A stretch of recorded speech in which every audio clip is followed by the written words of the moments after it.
everyone, welcome to the English Junction. This is me, Disha ma'am. So कैसे हैं आप सब people and how is your English practice going on? कैसी चल रही है आपकी English practice? Are you all doing those things जो मैंने आपको different shorts के through और different videos के through बताया था? क्या उन चीजों को आप practice कर रहे हैं? If you are doing, then definitely you will be improving each day. हर दिन आप अपने language learning process में improve करेंगे. Okay? So today I'm here with something very interesting and something ऐसा कुछ जो हर किसी के लिए बहुत important है when it comes to speaking और writing. दोनों ही cases में इसकी बहुत जरूरत पड़ने वाली है जो हम आज सीखने वाले हैं. Suppose मुझे कहना है कि राम हार्ड वर्क करता है, राइट, या राम गाना गाता है, और दूसरी तरफ मुझे कहना है सारे लड़के गाना गाते हैं.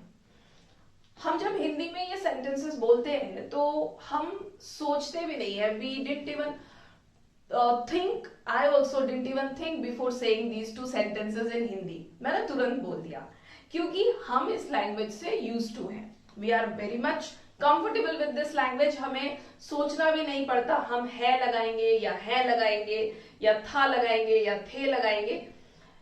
लेकिन जब यही चीजें इंग्लिश में बोलनी होती है, आपको हम बताएं पीपल, देखिए, suppose if I take an example, let us take the same example. Ram गाना गाता है. ओके, राम गाना गाता है. तो हमने क्या किया है, हमने राम की आदत बताई है और राम जो है वो हमारा सब्जेक्ट है. तो यहां आएगा राम सिंग अ सॉन्ग. लेकिन क्या ये सेंटेंस करेक्ट है? Ram sing songs, Ram sing songs. Okay, हमने एक नहीं बोला इसलिए हम अ नहीं लगाएंगे. सो बहुत लोगों की आदत होती है हर जगह अ लगाने की. तो जब तक आप किसी चीज के बारे में एक या वन मेंशन नहीं करना चाहते, आपको अ यूज नहीं करना है, because a is equal to one. तो यहां पे हम अपने मन से अनवांटेड आर्टिकल्स यूज नहीं करेंगे. सेकेंडली, राम गाना गाता है, ये उसकी आदत है, वो कोई एक गाने की बात नहीं हो रही है यहां पे. तो हम क्या करेंगे, Ram plus S, Ram sings song, Ram गाना गाता है. अब यही सेंटेंस जब हम बॉयज के लिए बोलेंगे, लड़के गाना गाते हैं, बॉयज सिंग सॉन्ग. अब क्या ये सेंटेंस करेक्ट है? अभी तो मैडम ने बताया कि Ram sing song, boys sing song. तो क्या यहां पर भी एस आएगा? Do we need to add s here? No. In this case we will not add s. इस केस में हम यहाँ पे verb में s या es add नहीं करेंगे. This is wrong. हम सिर्फ sing लिखेंगे. We will just use the first form of the verb. यहाँ पे हमने v1 plus s और es किया है, हमने verb के साथ s और es किया है, लेकिन यहाँ नहीं किया. क्यों नहीं किया? यही आपको सीखना है. इसे ही कहते हैं सब्जेक्ट वर्ब अग्रीमेंट. आपके सेंटेंस में आपने जो वर्ब चुना है अपने सब्जेक्ट के लिए, वो उससे अग्री करना चाहिए in all the ways. In all the ways से मतलब क्या है? तीन तरीकों से. एक तो टेंस के अकॉर्डिंग वो सूट होना चाहिए, एक दूसरे के साथ अग्री करना चाहिए. Then number, number means singular और प्लूरल, उसके अकॉर्डिंग आपका वर्ब होगा. उसके बाद फिर और क्या चीज हम देखेंगे, whether your subject is singular और प्लूरल, और आप किस टेंस, स्पीकर किस टेंस में बात कर रहा है. ये दोनों चीजों से, दोनों कंडीशंस के साथ जब आप वर्ब पिकअप करेंगे, looking into both the things, इन दोनों चीजों पे गौर करते हुए जब आप सब्जेक्ट से वर्ब सेलेक्ट करेंगे सब्जेक्ट के लिए, तब वो सही सेंटेंस फ्रेमिंग होगी. अब यहां पे मैंने राम के साथ में एस और एस लगाया, यहां नहीं लगाया. इसलिए नहीं लगाया क्योंकि देयर इज अ रूल. एक रूल है कि जब भी आपका सब्जेक्ट थर्ड पर्सन सिंगुलर होगा, remember, third person singular subjects. अब थर्ड पर्सन सिंगुलर सब्जेक्ट्स क्या क्या होते हैं? Third person singular subjects people क्या क्या होते हैं? ही, शी, इट और एनी सिंगुलर नेम। हमेशा याद रखना है आपको, ही, शी, इट और एनी सिंगुलर नेम। इनके साथ में हमें हमेशा वर्ब प्लस एस और एस ऐड करना है। Okay, for example, he sings song, he plays cricket, she dances very well. Okay, Ram sings songs, Ram plays cricket, Ram studies English, Ram reads newspaper. हर जगह मैंने क्या किया? मैंने verb में S या es लगाया। Madam teaches very well, Radha teaches all the children. तो अब मैंने क्या किया? टीच में जो भी वर्ड्स हमारे ch और SH में एंड होते हैं उसमें हम ES ऐड करेंगे, और सिंपल वर्ड्स में हम सिर्फ S ऐड करेंगे, जिसमें सिर्फ स का साउंड आता है। Sings, talks, walks, eats, sleeps, like that. Brushes, teaches, catches. तो आपने देखा जो भी CH और SH में एंड हो रहा है उसमें हम ES ऐड करेंगे। तो ये रूल एप्लीकेबल होता है with the third person singular subjects, he, she, it और एनी सिंगुलर नाउन। इनके साथ हम वर्ब में एस और एस ऐड करते हैं।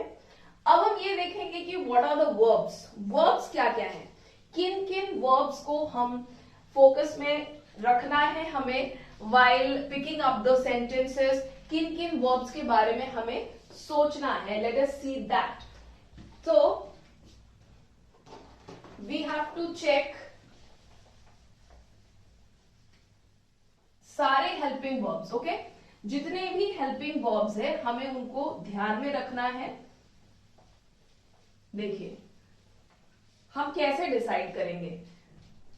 We have got is, am, are, was, were, has, have,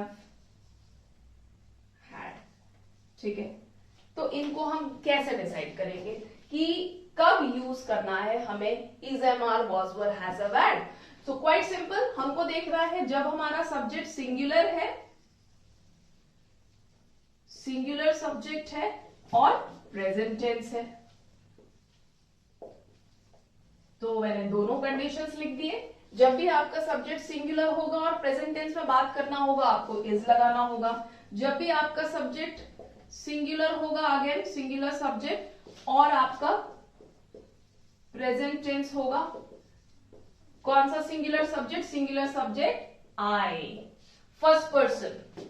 okay, first person singular होता है आई। सो जब भी आपका सिंगुलर सब्जेक्ट आई होगा, सब्जेक्ट आपको एम यूज करना है प्रेजेंट टेंस में।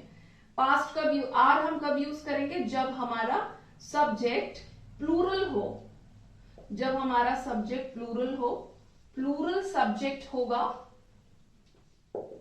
और प्रेजेंट टेंस होगा। With plural subjects and present tense we use are. अब एक और एक्सेप्शन केस है, यहाँ पे एक्सेप्शंस जरूर होते हैं ग्रामर में। There is an exceptional case, you के साथ भी हम आर यूज करते हैं। You always takes a plural verb, remember that. You हमेशा एक प्लूरल वर्ब लेता है, तो आपको यू के साथ में प्लूरल वर्ब यूज करना है। सो ये हो गया। फिर वॉज, वॉज हम कब यूज करेंगे? जब हमारा सब्जेक्ट सिंगुलर है, सिंगुलर सब्जेक्ट और पास्ट टेंस, सिंगुलर सब्जेक्ट होगा और पास्ट टेंस होगा, तब हम वॉज करेंगे। आई के साथ भी वॉज आएगा और प्लूरल्स और यू के साथ में हमें वर यूज करना है। जब हमारे सब्जेक्ट प्लूरल्स होंगे, प्लूरल सब्जेक्ट्स प्लस यू, इनके साथ में हम क्या यूज करेंगे? पास्ट में वर। ओके, अब इसमें भी एक एक्सेप्शन है। आई के साथ किसी एक्सेप्शनल केस में भी वर यूज होता है। रिमेंबर, जब हम किसी काल्पनिक बातों के बारे में एक्सप्रेस करते हैं, या फिर हम कोई फैंटेसीज या कोई भी ऐसी चीजें जो एक्चुअली पॉसिबल नहीं है, ऐसी कोई चीजें फैंटेसाइज करते हैं या एज्यूम करते हैं, तब हम आई के साथ वर यूज करते हैं. That is an exceptional case. Okay, so has हम कब यूज करेंगे? जब हमारा सब्जेक्ट सिंगुलर होगा, जब हमारा सब्जेक्ट सिंगुलर होगा और प्रेजेंट परफेक्ट टेंस होगा. ओके, हमारा टेंस जब प्रेजेंट परफेक्ट होगा तब हम हैज यूज करेंगे. मतलब ये है कि ही, शी, इट और एनी सिंगुलर नाउन इनके साथ में हमें हैज यूज करना है. और हमने देख लिया. अब देखिए हैव, जब हमारा सब्जेक्ट प्लूरल है और आई है और यू है, तो इनके साथ में प्रेजेंट परफेक्ट में हम हैव यूज करेंगे. रिमेंबर, सिंगुलर सब्जेक्ट जब प्लूरल हो, आई हो या यू हो, आपको हैव यूज करना है. यहां पे आई भी इसी कैटेगरी में आएगा क्योंकि आई हैज नहीं होता है, आई हैव होता है.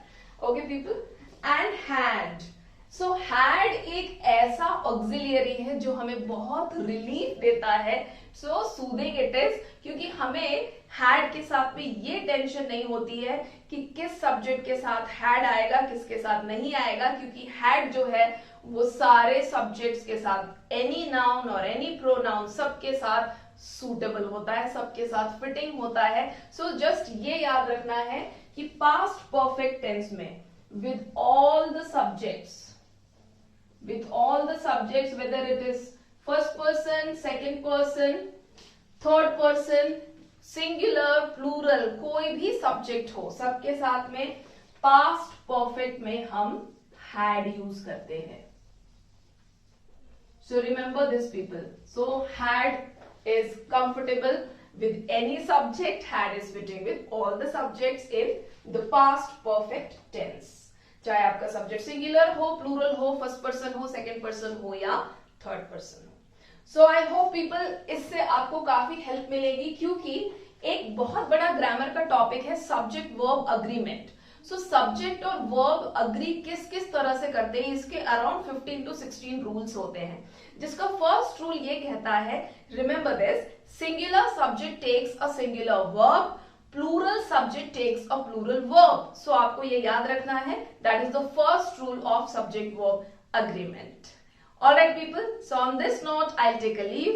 Hope this really helps you all.